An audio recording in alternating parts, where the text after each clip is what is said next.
Shama harka fuunee dhaggeeffattoota hordoftoota Saaraatu bijalatti argamtan akkam jirtu nagaa keessanii ani sobboleettiin keessan nagaa guutuuf irraa hafaatiin qaba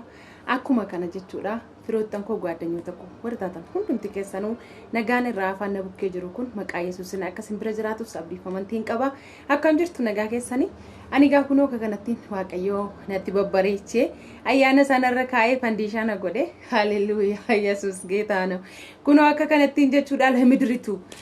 lafattiidhaaf addunyattiidhaaf iyyuu dibeena kaasaa jira jechuudha galanii Yesuusiif haa ta'u akkam jirtu fayyaa keessanii yaadamtanii itti dhugaa waaqayyo sirriitti isin yaade jechuudha sirriitti jechuudha baay'ee tokko jechuudha isin raafa gaadheen ture sababiin isaa wallaggaan deemee jechuudha ji'a lamaaf jechuudha wallaggaan deemeen ture dhimma wayitiif jechuudha achis yeroon ture keessatti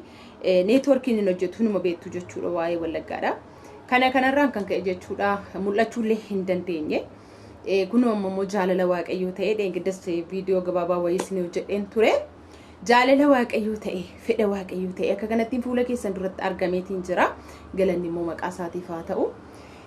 ittuma aansuudhaan jechuudha namoonni Saaraatu bitii fi maatii hin taane jechuudha maatii ta'aafis niin jira akkuma kana namoonni maatii ishee taatanii jirtan immoo jechuudha yaadota isheen gadhiiftu viidiyoo isheen hojjettu hundumaa argitanii bira darbitoo osoo hin taane jechuudha laayikii gochuudhaan sheer gochuudhaan yaadota qabdan immoo annama biyya keessa jirudha waan ta'eefu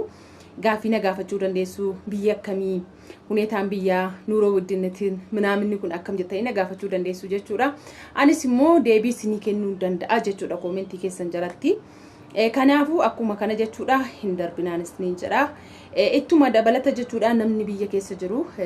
gargaaramuu qaba jedheetii yaada jechuudha dura akkuma kana namootaaf dhaabbataan ture namoota biyya keessa jiranii fi indaawumii sabskraayibiidhaaf koomentiidhaaf laayikiif sheeriif bichaa osoo hin taane jechuudha karaa adda addaatiin dhugaa waaqayyooti jechuudha angaruu gooftaaf galatu jechuudha bichaa laayikii naa tuqaa sheer naa godha yaada qabdan koomentii jalatti naa barreessaa akka chaanaalli koo dudduuban deebine bichaa naa godha malee gargaarsa kan biraa isinirraa hin barbaadu kanan isinin jedha obboleewwan koo isinin jaalladha hunduma keessanuu isinin kabajaa hunduma keessaniyyuu amantiidhaan kutaadhaan osoo addan baasin jechuudha ilmaan addaam kan ta'e hunduma keessan isinin jaalladha egaa kana taansuudhaan jechuudha guyyaa har'aa kana jechuudha iddoo ta'etti waamamee jira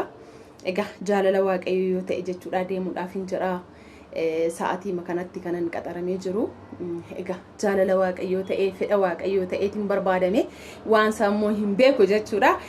egaa deemuudhaaf hin jedhan isiniin jedha waaqayyoo na milkoomsu waaqayyoo na carroomsu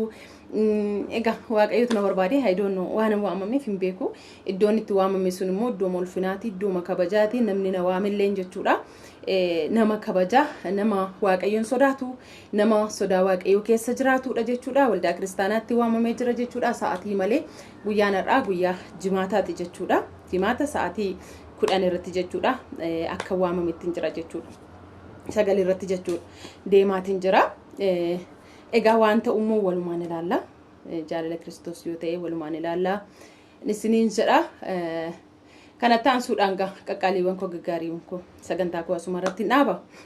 baay'ees dubbachuu hin danda'u deemaan jira waan ta'eef ndaawuma akkasii shimbiriqqi jedhee uffadhee viidiyoo daqiiqaa tokko daqiiqaa lamallee yoo waraabee ijoolleen keenya una yaadu isa jedhamuuf isinii waraabaa jira maleessaa sa'aatii argadheef miti yeroo argadheef miti dhugaa waaqayyoon isinitti hima egaan obboleewwan koo sa'aatitti kanatti immoo fayyadamee isinii wajjin wal arguu kootiif guddaatiin gammada jechuudha akkuma kana jechuudha naaf galatoomaa naaf eebbifamaa waan na dhaggeeffattaniif naaf eebbifamaan isiniin jedha na jajjabeessaa batalee chaanaalli dudduuba na deebisaa jira sababiinsa egaa yeroo darbee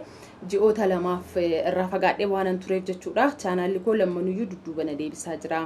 kanaaf iyyuu jechuudha namoonni waaqayyo laphee keessan irra kaa'ee jechuudha chaanaala koo banaa laalaa rakkoon hin jiru view na barbaachisa sa'aatiin illee na barbaachisa isinii garaarti miti no problem gaarii gochuun ofiif waan ta'eef fadaraa keessan na baran darbinaa isinii jechuu jaalladha turtii gaariin isiniif hawaa bye bye I love you all of my parents and the families bye bye